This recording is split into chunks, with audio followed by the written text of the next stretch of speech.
Bonjour Daniel. Bonjour. Alors, je dirais qu'on ne te présente plus, tu es Daniel René, tu es le créateur du bois, enfin non pas du bois de boue, mais De des la technique. réalisations et de la technique en bois de boue.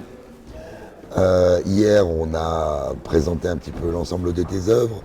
Les gens ont été, je dirais, plus que surpris par la réalisation de ton travail. Mais comment t'en es venu là? C'est par accident, on peut dire, puisque je pratique la photographie depuis maintenant 47 ans. Et en 1985, il m'est arrivé de prendre en photo une pile de bois en forêt.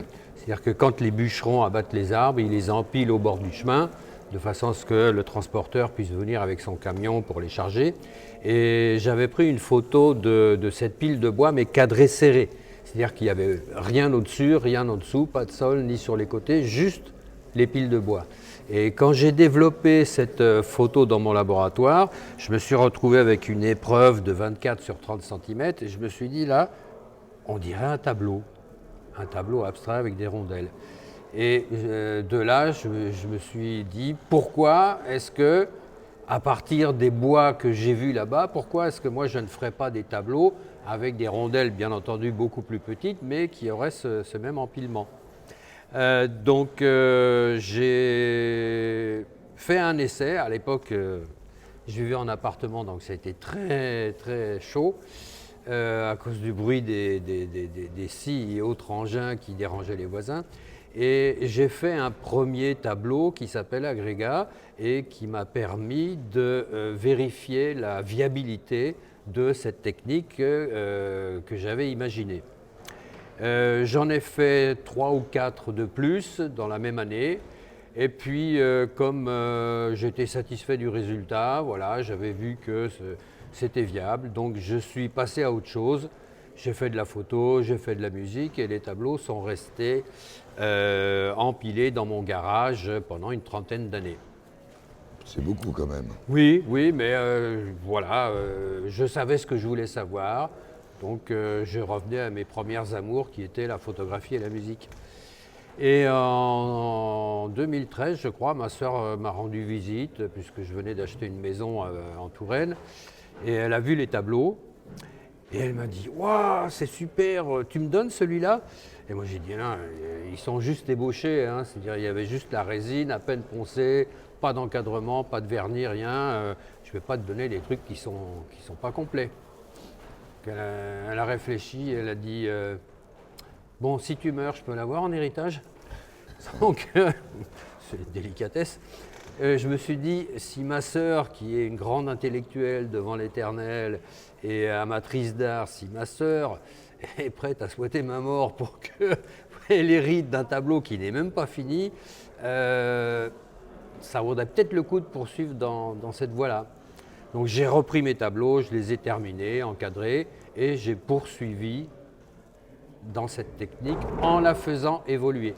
C'est-à-dire que là où j'ai commencé avec des rondelles, j'ai continué par mettre des bois en plaques que je recherchais dans la nature, des bois échauffés, c'est-à-dire des bois qui sont attaqués par des champignons microscopiques dont le mycélium va donner des dessins et des couleurs absolument extraordinaires.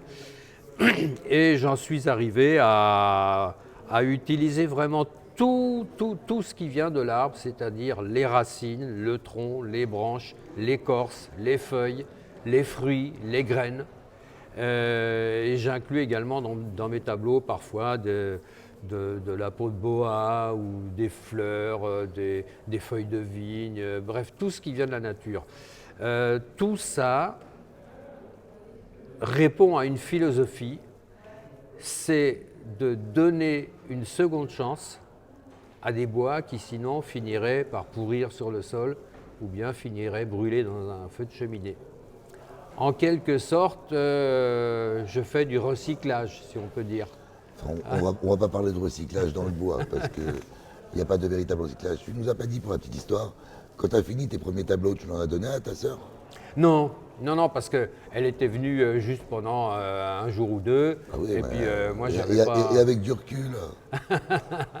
J'en avais besoin de ces tableaux à partir du moment où j'ai commencé à exposer. J'en avais pas beaucoup, donc j'avais besoin de ces tableaux pour pouvoir présenter une Mais exposition.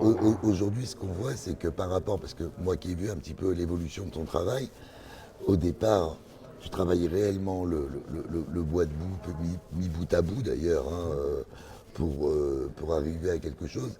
Et puis tu as commencé à y associer des coloris, tu as incrusté d'autres choses, ce qui fait qu'aujourd'hui on a l'impression d'avoir des bijoux quelque part.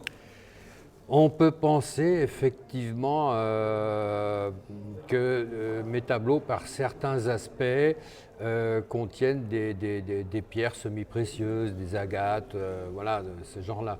Mais en fait, ce n'est que la beauté du bois que j'arrive à sublimer, à renforcer, puisque souvent quand on ponce le bois, il se matifie et il perd ses couleurs.